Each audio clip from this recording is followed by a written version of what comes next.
Good morning everyone. Myself Dr. Pushpa, Assistant Professor in Physiotherapy Department of RPIT Technical and Medical Campus Karnal. So today we are going to discuss foot rope. What is the foot rope? Foot rope जो होता है उसमें हमारा जो foot होता है वो planter flexion में और इन्वर्जन में हो जाता है, यानी कि हमारा जो पैर होता है वो नीचे की साइड और अंदर की साइड डेविएट हो जाता है। तो हम पढ़ेंगे कि फुट रोप जो होता है वो कॉमनली किसके कारण होता है कि जो हमारी कॉमन पेरोनियल नर्व होती है उसकी इंजरी हो जाती है तो हमें फुट रोप हो जाता है। तो कॉमन पेरोनियल नर्व होती है वो कौन सी नर्व की ब्रांच है? शियाटिक नर्व की ब्रांच है। तो कॉमन पेरोनियल नर्व जो होती है वो हमारे लेग के अंदर कहाँ से पास आउट होके जाती है? जो हमारी लेग के लेटरल साइड में हमारी फिबुला होती है और पेरोनियस लॉन्गस मसल होती है। तो हमारी कॉमन पेरोनियल नर्व इन दोनों के बीच से पास आउट होते हुए जाती है। जब कॉमन पेरोनियल नर्व पे कोई भी कंप्रेशन आ जाता है तो फुट ड्रॉप हो जाता है, यानी कि इसके अंदर पेशेंट जो होता है वो डोर्सीफ्लेक्शन और इवर्जन ऑफ फुट नहीं कर पाता है। अदर कोज हो सकते हैं जिससे फुट ड्रॉप हो सकता है, like rupture disc, total hip replacement, sciatic nerve tumour या फिर कोई ट्रोमेटिक नी इंजरी हो रखी हो तो उसको हो सकता है। तो हमारी जो कॉमन पेरोनियल नर्व इंजरी होती है उसके अंदर कैसे देखने को मिलेगी हमें वो लाइक दिस, या फिर कोई भी डायरेक्ट इंजरी हो जिसके अंदर इनसाइज पेनिट्रेटिंग इंजरी हो, फ्रैक्चर डिसलोकेशन हो रखा हो, लेटरल कॉन्डाइल ऑफ टिबिया का फ्रैक्चर हो रखा हो, या फिर डिसलोकेशन हो रखी हो हेड और नेक ऑफ फिबुला की, या फिर नी की डिसलोकेशन हो, या फिर फ्रैक्चर हो रखा हो अपर पार्ट ऑफ टिबिया का। अब आता है हमारा इट्रोजेनिक कॉज हो सकते हैं कोई, like high tibial skeletal traction, या फिर टाइट प्लास्टर लगा रखा हो नी के राउंड, हाई टीबियल ओस्टियोटमी कर रखी हो, या फिर कोई अदर TKR जो होता है उस केस में भी हो सकता है।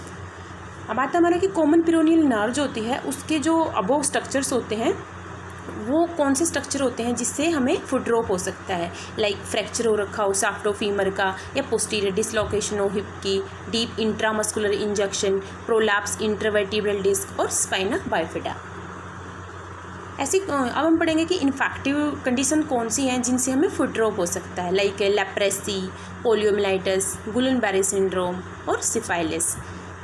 कुछ मेटाबॉलिक कंडीशन भी होती हैं जिससे हमें फुट ड्रॉप हो सकता है, लाइक डायबिटीज़ मेलाइटस, बेरी और एल्कोहलिक न्यूराइटिस।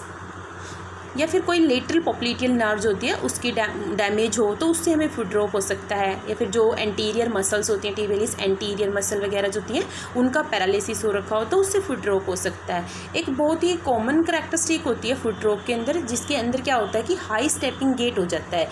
जो हमारा हाई स्टेपिंग गेट होता है उसका वो क्या होता है कि उसके अंदर पेशेंट जो होता है वो अपनी लेग को नॉर्मल से ज़्यादा लिफ्ट करेगा, यानी कि कॉमन लैंग्वेज में कह सकते हैं कि जो हमारी नी होएगी वो ज़्यादा फ्लैक्शन में हुएगी और पेशेंट जो होता है वो अपने पैर को उठा के चलेगा जब वॉकिंग के टाइम पे, तो उसको बोलते हैं हम हाई स्टेपिंग गेट। यानी कि जब इन्वर्जन ऑफ फुट होएगी तो ओवरलोडिंग हो जाएगी आउटर पार्ट जो होते हैं फुट का उस पर। अब हम पढ़ेंगे कि साइन जो होते हैं वो कौन कौन से आ सकते हैं फुट ड्रॉप के केस में, लाइक जो हमारा लेटरल एस्पेक्ट होता है, आउटर साइड होती है जो हमारी लेग, एंकल और डोर्सम ऑफ फुट की, तो वहाँ पे हमारी सेंसेशन जो होगी वो इम्पेयर्ड होएगी। इम्पेयर्ड मीन्स होता है डैमेज। इसके बाद आता है कि जो हमारी डोर्सीफ्लेक्शन, इवर्जन ऑफ फुट और टो एक्सटेंशन जो है वो भी हमें लॉस मिलेगी। इसमें कुछ मसल्स आती हैं जिनकी वीकनेस हो जाती है और वेस्टिंग हो जाती है। तो हम पढ़ेंगे कि जिन मसल की वीकनेस हो जाती है वो कौन कौन सी हैं, peroneus longus, tibialis anterior muscle. उसके बाद आता है कि जो जिन मसल की वेस्टिंग हो जाती है वो कौन सी है, peroneus longus, tibialis anterior and the extensor digitorum muscle. उसके बाद आता है सिम्टम्स कौन कौन से आते हैं। पेशेंट जो होता है उसको अपने फुट को उठाने में प्रॉब्लम होएगी और जब भी वो चलेंगे तो ड्रैग करते हुए चलेंगे फुट को, और स्लैपिंग ऑफ फुट डाउन हो जाएगी जैसे जैसे वो चलते चलेंगे उस टाइम पे।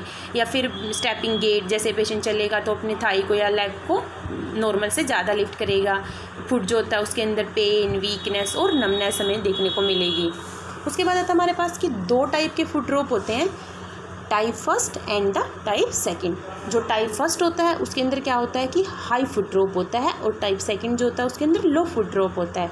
तो जो टाइप फर्स्ट होता है उसके अंदर कौन से स्ट्रक्चर इन्वॉल्व होंगे, जो above the level of fibular head और डीप पेरोनियल नर्व, ये स्ट्रक्चर इन्वॉल्व होंगे अगर हाई फुट ड्रॉप है। अगर लो फुट ड्रॉप है तो उसके अंदर below the level of fibular head और सुपरफिशियल पेरोनियल नर्व जो है वो इन्वॉल्व मिलेंगे। अब हम देखेंगे कि इसके कौन से क्लिनिकल फीचर्स आएंगे टाइप फर्स्ट के अंदर। इसके अंदर हाई लीजन हो जाएगा, इनकी टोटल फुट ड्रॉप मिलेगा और पेशेंट जो होता है वो डोर्सीफ्लेक्शन और इन्वर्जन ऑफ फुट नहीं कर पाएगा, यानी कि पेशेंट जो होता है वो इवर्जन ऑफ फुट कर पाएगा, इसमें एबल होएगा।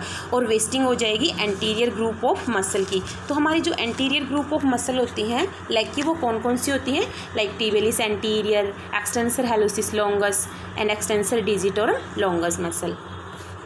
उसके बाद होता है हमारे क्लिनिकल फीचर होते हैं। टाइप सेकंड में हम कौन से देखेंगे, लो लीजन मिलेगा यानी कि incomplete foot drop. Type first में हमारा कंप्लीट टोटल फुट ड्रॉप था ना, इसमें पेशेंट जो होएगा वो इवर्जन करने के लिए अनेबल होएगा, यानी कि इसमें patient dorsiflexion inversion of foot कर पाएगा। इसमें वेस्टिंग हो जाएगी जो आउटर साइड यानी कि lateral side of flag muscle हैं उनकी। तो लेटरल साइड में हमारी कौन सी मसल होती हैं, दो कॉमन मसल होती हैं, पिरोनियस लॉन्गस एंड पिरोनियस ब्रेविस। और जो हमारे लैग और फुट के जो आउटर लेटरल पार्ट होएगा वहाँ पे हमें जो सेंसेशन होएगी वो बिल्कुल ही लॉस्ट मिलेगी।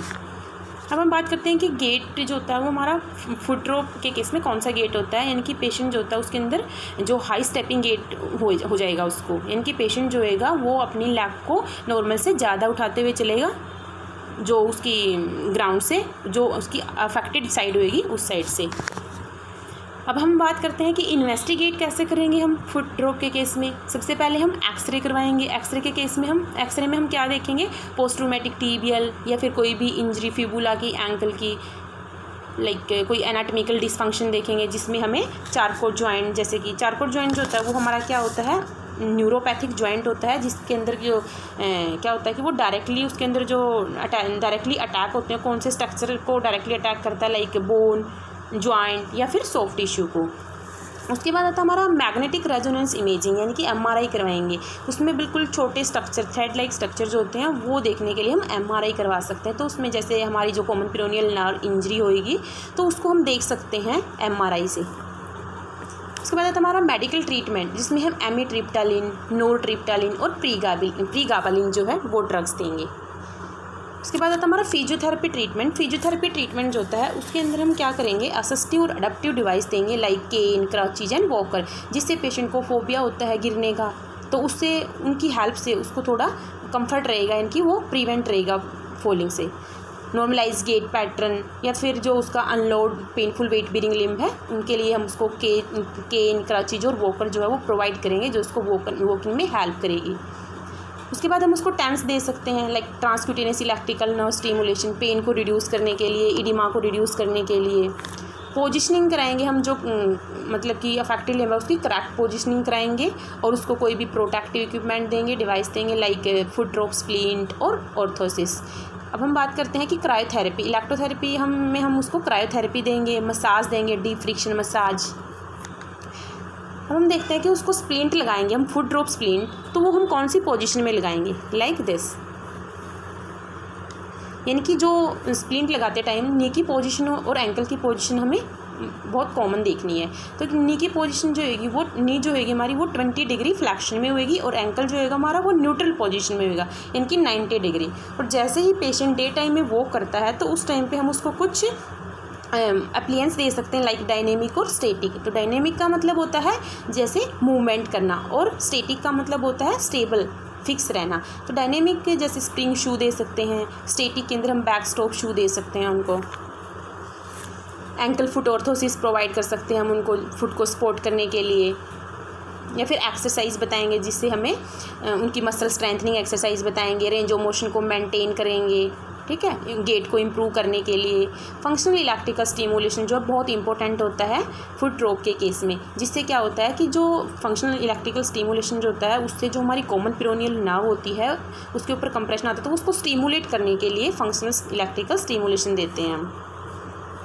उसके बाद आता है कि हमारा सर्जिकल ट्रीटमेंट, यानी कि जब कंजर्वेटिव ट्रीटमेंट फेल हो जाता है तो सर्जिकल ट्रीटमेंट आता है जिसमें हम रिपेयर या डीकम्प्रेस करेंगे हमारी जो कॉमन पेरोनियल नर्व है उसको, या फिर टेंडन ट्रांसफ़र जो है वो भी कर सकते हैं हम। टेंडन ट्रांसफ़र में हम कौन से टेंडन को ट्रांसफ़र करेंगे, जो पोस्टीरियर टिबियल टेंडन है उसको हम सेकेंड क्यूनिफॉर्म बोन जो होती है वहाँ पर अटैच कर देंगे। तो ये था हमारा foot drop. I think so you understood this topic, so thank you.